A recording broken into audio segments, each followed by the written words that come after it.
یا اللہ یا رحمان یا رحیم یا کریم۔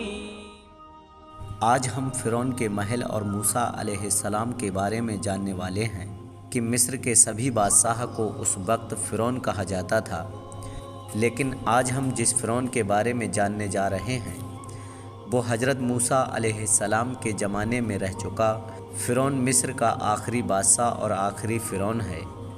تو دوستوں، یہ وہی فرعون ہے جو موسیٰ علیہ السلام کی تعلیم اور ان کے دین اور اللہ تعالیٰ کی نافرمانی کی وجہ سے اپنے پورے لشکر کے ساتھ دریائے نیل میں تباہ ہوا۔ اس کے بارے میں بتانے سے پہلے آپ کو یہ بتا دوں، آج میں آپ کو فرعون کے محل کی کچھ عجیب و غریب قاعدے کے بارے میں بھی آپ کو بتاؤں گا۔ ہر بادشاہ کی طرح فرعون نے بھی اپنی حکومت میں ایک محل بنوایا جو بہت عالیشان تھا، لیکن اس کے غرور اور تکبر کی وجہ سے اس کا محل تباہ ہو گیا۔ یہ سب کیوں اور کیسے ہوا، آئیے جانتے ہیں اس ویڈیو میں۔ دوستوں، فرعون کا ذکر قرآن شریف میں بنی اسرائیل کے زمانے میں آتا ہے۔ فرعون نے غرور اور تکبر کی ساری حدیں پار کر دی۔ حضرت موسیٰ علیہ السلام نے فرعون کو اللہ پاک کی طرف بلایا، لیکن وہ اپنی تکبر کی وجہ سے اپنے آپ کو خدا کہنا شروع کر دیا، اور یہی وہ وجہ کہ اللہ تعالیٰ نے فرعون کو پوری دنیا کے لیے عبرت کا نشان بنا دیا، اور وہ اپنے پورے لشکر کے ساتھ دریا میں تباہ ہو گیا۔ فرعون کی لاش آج بھی پوری دنیا کے لیے ایک سبق ہے۔ آج ہم تاریخ کی روشنی میں فرعون کی حقیقت جانیں گے۔ دوستوں، قرآن شریف میں اللہ تعالیٰ نے فرمایا ہے، اور ہم فرعون کی لاش کو محفوظ رکھیں گے تاکہ وہ آنے والے لوگوں کے لیے ایک سبق ہو۔ فرعون کی لاش 1898 میں دریائے نیل میں تبیسیہ کے قریب بادشاہوں کی آبادی کے پاس سے ملا۔ بادشاہوں کی آبادی اس جگہ کو کہا جاتا ہے جہاں مصر کے لوگ اپنے فرعون کو دفناتے تھے۔ فرعون کی لاش کو بادشاہوں کی آبادی سے نکالا گیا۔ 1907 میں جب پروفیسر ایلیٹ اسمتھ نے جب اس کے جسم پر ریسرچ کی تو اس کے جسم پر بہت نمک جمی ہوئی ملی، جس سے یہ پتہ چل رہا تھا کہ ایک لمبے وقت تک یہ کھرے پانی میں رہا اور اس کی لاش دریائے نیل میں محفوظ رہی۔ پروفیسر ایلیٹ اسمتھ نے اس کی پوری لاش کے بارے میں اپنی کتاب ہنود شدہ لاشوں جو 1912 میں لکھی، اس میں لکھا ہے، اس کا کہنا ہے، بھلے فرعون کی لاش بہت ہی بوسیدہ اور شکستہ حال میں تھی، لیکن پھر بھی وہ ایک اچھے طریقے سے محفوظ کی گئی تھی۔ ماہرینوں کے مکمل تفسیر کے بعد فرعون کی لاش کو قاہرہ کے عجائب گھر میں دنیا والوں کے دیکھنے اور ایک سبق کے لیے رکھ دیا گیا ہے۔ قاہرہ کا عجائب گھر انسانی تہذیب کا سب سے بڑا عجائب گھر جانا جاتا ہے۔ اس عجائب گھر میں کعبہ شریف کی سونے کی چابی اور بہت قیمتی اسلامی دینار اور قرآن شریف کے بہت سے ہاتھ کے لکھے ہوئے نسخے، عثمانیہ دور کے ظروف اور بھی بہت سے قیمتی چیزیں شامل ہیں۔ یہ تو رہی فرعون کی لاش کی بات، جس کی پیشین گوئی قرآن شریف سے ملتی ہے۔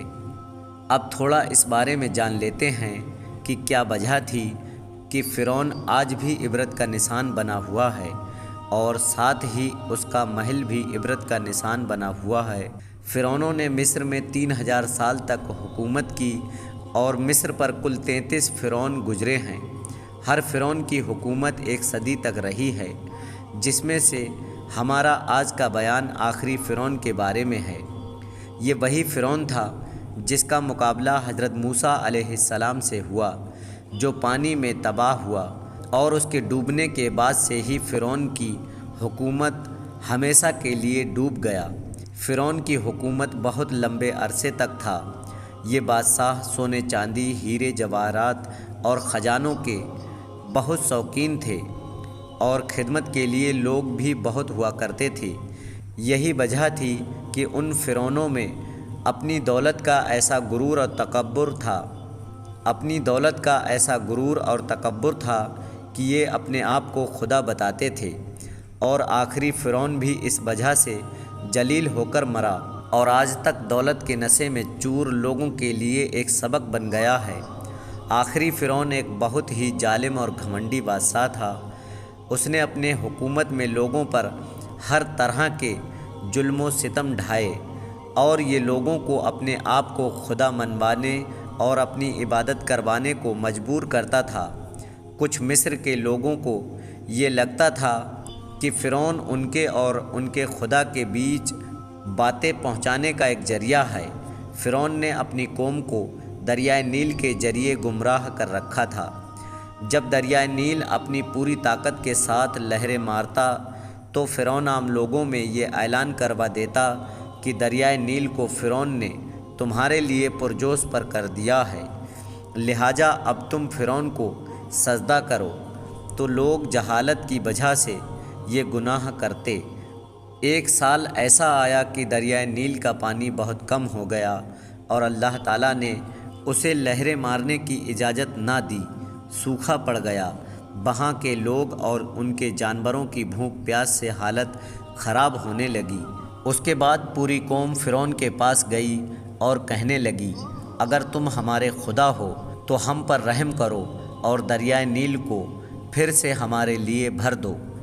تو فرعون اس کے بعد سوچ میں پڑ گیا۔ پھر اس کے بعد اس نے اپنے ساتھ ایک ٹوپی اور اونی لباس اپنے ساتھ رکھ لیا اور ویران جنگل کی طرف چل دیا۔ وہ بالکل اکیلا گیا۔ اس نے اپنی قوم میں سبھی لوگوں کو منع کر دیا کہ کوئی بھی میرے پیچھے نہیں آئے گا۔ وہ اس جنگل کی طرف گیا اور وہاں پہنچ کر اس نے اپنا شاہی لباس اتارا، تاج اتارا اور اونی لباس اور ٹوپی پہن کر اس راکھ کو اپنے چہرے پر مل لیا اور زمین پر لوٹ پوٹ ہونے لگا۔ اس کے بعد اس نے اپنے سر کو سجدے میں رکھ کر رونے لگا اور اللہ کی بارگاہ میں دعا کرنے لگا اور کہنے لگا، اے دونوں جہان کے مالک و مولا، میں اچھی طرح جانتا ہوں کہ تو ہی پوری کائنات کا مالک ہے، تیرے علاوہ کوئی عبادت کے لائق نہیں۔ میں جھوٹا ہوں، میں نے تیری نافرمانی کی ہے۔ میں آج تک اپنی قوم سے اپنے آپ کو خدا کہلواتا رہا ہوں، لیکن اصلی مالک تو ہی ہے۔ میں تیری نافرمانی میں اتنا آگے بڑھ گیا کہ خود کو تیری جگہ سمجھنے لگا۔ اے خدا، تو ہی اول اور تو ہی آخر ہے۔ میں تجھ سے توبہ کرتا ہوں۔ اے خدا، تو میری توبہ قبول کر لے اور مجھے میری قوم میں رسوا مت کر۔ اس کے بعد اللہ تعالیٰ نے فرعون کی دعا فوراً قبول کر لی اور دریائے نیل کو ایک بار پھر سے بھر دیا، اور دریائے نیل کو یہ بھی حکم دیا کہ فرعون جہاں جہاں جاتا ہے اس کے ساتھ تو بھی چل۔ اس کے بعد فرعون جیسے جیسے آگے بڑھتا رہا، دریائے نیل اس کے ساتھ ساتھ چلتا رہا۔ فرعون اسی حالت میں اپنی قوم میں گیا۔ اس کے کپڑے بھی دریائے نیل کی پانی سے بھیگتے جا رہے تھے، اور لوگ اپنے آستینوں کو پانی سے کیچڑ میں ڈبو کر ایک دوسرے کو مار رہے تھے، اور لوگ اپنے آستینوں کو پانی اور کیچڑ میں ڈبو کر ایک دوسرے کو مار رہے تھے۔ اسی وجہ سے مصر میں خوشی منانے کا آج تک یہی طریقہ ہے، اور اس دن کو دریائے نیل کی طغیانی کا دن بھی کہتے ہیں۔ یہ اس شخص کے توبہ کی مقبولیت تھی جو اللہ تعالیٰ کا نافرمان تھا۔ اس کی توبہ ویسے ہی قبول کی گئی جیسے وہ چاہتا تھا، اور اللہ تعالیٰ نے اس کے راز کو ظاہر نہیں کیا۔ لیکن اتنا کچھ ہونے کے باوجود کچھ وقت کے بعد فرعون پھر سے اپنے اسی گھمنڈ اور غرور میں آ گیا، اور وہ پھر سے خدا ہونے کا دعویٰ کرنے لگا۔ فرعون کا محل بھی اس کی بدبختی کا نتیجہ نکلا۔ فرعون نے اپنے خاص وزیر حامان کو محل تعمیر کروانے کا حکم دیا۔ جیسے ہی حامان کو حکم ملا، اس نے محل بنانے کے سامان کا انتظام کرنا شروع کر دیا۔ فرعون کی محل کے لیے پوری دنیا سے ہر طرح کے ماہر کاریگروں کو بلایا گیا۔ کہا جاتا ہے کہ کاریگروں کے علاوہ صرف مزدوروں کی تعداد کی بات کی جائے تو ان کی تعداد 50,000 کے لگ بھگ تھی۔ اس محل کی تعمیر بہت ہی مہارت سے کی گئی۔ 7 سال کے بعد محل کی تعمیر پوری ہو گئی۔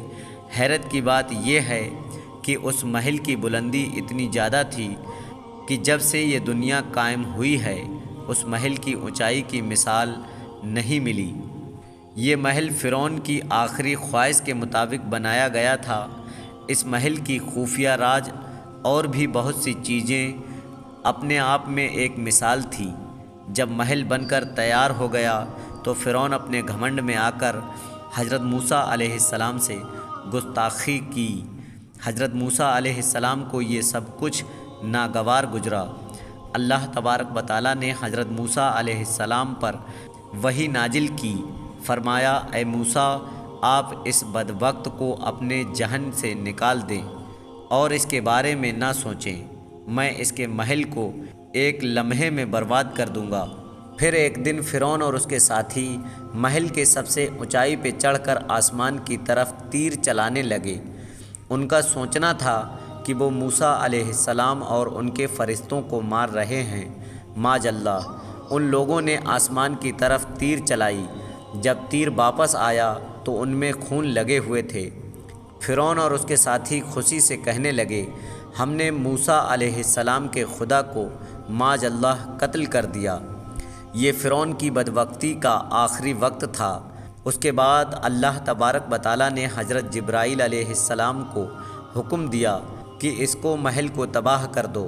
جبرائیل علیہ السلام نے اپنے پر مار کر اس محل کے 3 ٹکڑے کر دیے، جس میں سے ایک ٹکڑا سمندر میں جا گرا، دوسرا ٹکڑا شمال اور تیسرا مغرب میں جا کر گرا۔ ایک روایت میں یہ بھی آیا ہے، جس کے نیچے دب کر لاکھوں فرعونی مر گئے۔ اس طرح سے اللہ تبارک و تعالیٰ نے فرعون کو تباہ کر دیا۔ جب فرعون نے یہ سب کچھ دیکھا تو اس کو سب کچھ سمجھ آ گیا کہ یہ سب اس کی بدبختی کا ہی نتیجہ ہے، تو اس نے حضرت موسیٰ علیہ السلام سے جنگ شروع کر دی۔ اللہ تعالیٰ نے معجزہ کے ذریعے اسے سمجھانے کی کوشش کی، لیکن فرعون باز نہیں آ رہا تھا، اور آخرکار وہ حضرت موسیٰ علیہ السلام کا پیچھا کرتے ہوئے دریائے نیل میں تباہ ہو گیا۔ اس واقعہ سے سبق حاصل ہوتا ہے، کبھی بھی دولت اور طاقت کا گھمنڈ نہ کرو۔ سب کا مالک اللہ ہے، وہ جسے چاہے دولت دے، جسے چاہے عزت اور جسے چاہے ذلت۔ اللہ تبارک و تعالیٰ نے فرعون کی لاش کو دریائے نیل کے اندرونی تہہ میں محفوظ رکھا۔ اس کے بعد دریا نے اسے کنارے پر اگل دیا۔ آج بھی فرعون کی لاش رکھی ہوئی ہے تاکہ لوگ اس سے عبرت حاصل کر سکیں۔ اللہ تبارک و تعالیٰ کی بارگاہ میں دعا ہے کہ اللہ ہم سب کو گھمنڈ اور تکبر سے بچنے کی توفیق دے اور ہم سب کو بہتر زندگی گزارنے کا طریقہ دے۔ ہمیں دنیا میں ہر طرح کے گناہوں سے بچنے کی توفیق دے۔ آمین، اللہم آمین۔